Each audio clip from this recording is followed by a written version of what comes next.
Hi, I'm Alejandro with the Next Web, and we're at South by Southwest with Galit Ariel, who wrote a book called Augmenting Alice on the cultural impact of augmented reality. Galit, welcome.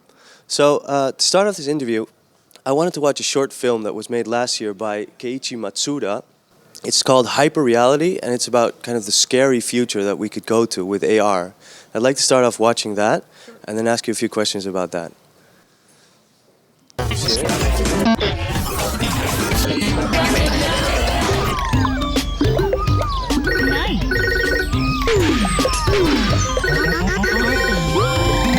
Great!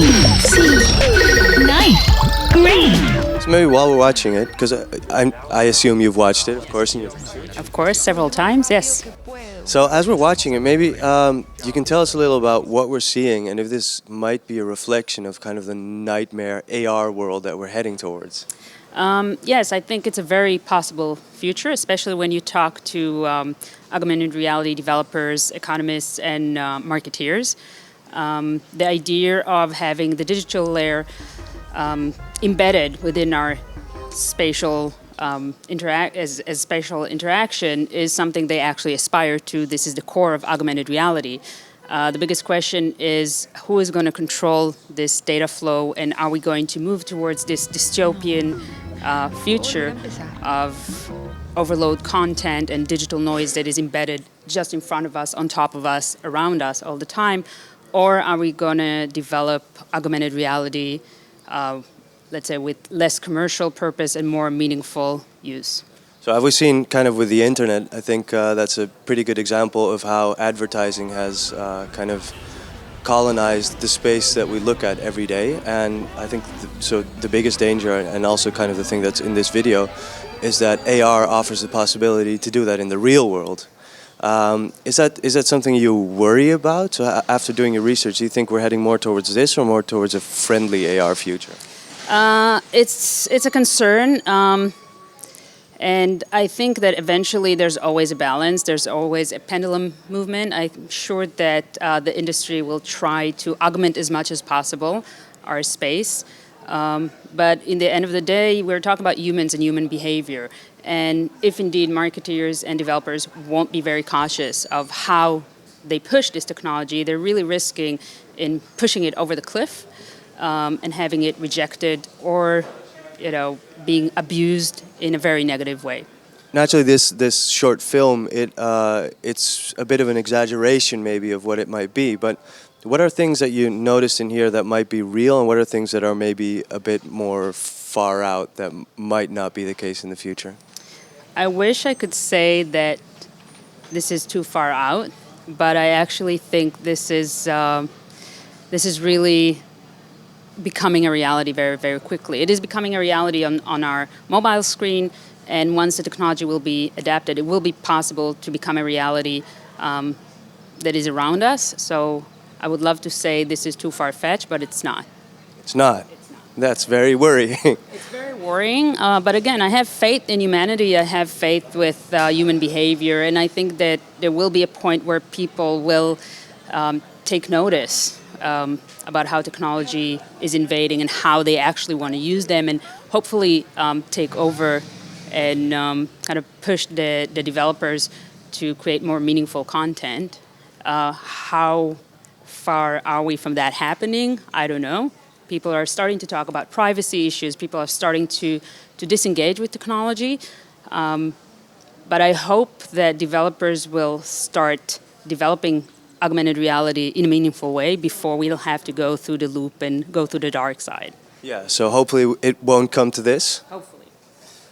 So there are a few things I think that are interesting about this video, because the AR in it shows a couple of kind of different functions. So I think this part is kind of the more social function, so it gives you the possibility to talk to someone. I mean, that might be a good thing. Of course, it's a good thing, and I had a discussion yesterday with a young creative that was saying that, hey, technology made our communication better. And my argument back to her was that, well, on a qualitative level, yes, but is access the same as better? So we have more access. We can talk to whomever we want. Everybody are accessible. This is the whole idea of the World Wide Web and social media. But whether the quality of it is better is another question. How do we use it is a completely different question. So it could be a good thing if it's used in a good way, and it also could be a negative thing. The same thing with social media. Yeah, of course. Everything has two sides, kind of. Are there any other things in this film that you thought were maybe too far-fetched or unrealistic, maybe? I would love to say yes, but no. And I think the scariest part of it is not just the overload, but it's the whole idea of the data economy that is taking over our everyday functions, and the whole idea that we potentially can disengage and we can get off the grid is a really nice idea, but the truth is that in order to function in our everyday life, we are so dependent on technology. So if this comes to reality, the question is who is going to be in control, and it's definitely not going to be the individuals in this end of the stick. Probably not. If history taught us anything, it's probably not going to be the case. And I mean, but there must be some good sides to it as well, right? So what would be some positive applications of AR?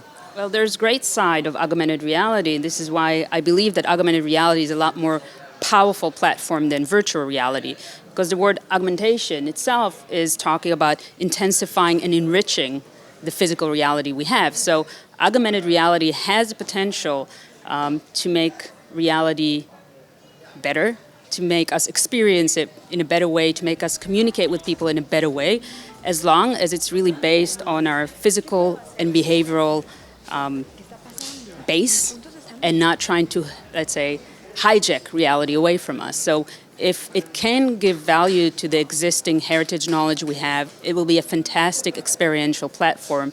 And if it tries to just push content and branded content to us, it could become quite a nightmare, to be honest. So as long as we keep AR human, it might be a good thing. Yes. Okay. It will be. Thank you very much. Galit's book is coming out in May. It's called Augmenting Alice, and it's going to be super interesting.